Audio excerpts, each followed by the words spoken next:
Aziz xaridorlarimiz, aziz opa-singillarimiz, skidkalarimiz davom etib yotibdi. Shunaqa zo'r tovarlar kelib yotibdi.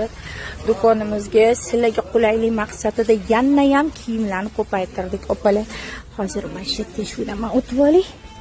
Mana rosa ham ko'p kiyimlar kelib yotibdi. Mana bu fasollar, mana bularni qaranglar. Qayta paftur kelib yotibdi. Mana bunaqa fasollar. Xullas, hayit uchun sizlarga maxsus tayyorlandik. Voy, ashalim qochib tur mana. Shunaqa ko'p kiyimlar, xullas, mana 150 millik ko'ylaklarimiz, mana bular ro'mollari bilan shunaqa asal ko'ylaklar kelgan. Xullas, faqat o'zingizlar kelsanglar bo'ldi, juda ham ko'p narsalar. Mana bu Sumaya materialli, qizlar bilasizlar buni. Voy, kiyganlar bilishadi mana. Material Sumaya, razmer 60 gacha bor. Rasvetka mana 10-15 xil rasvetka.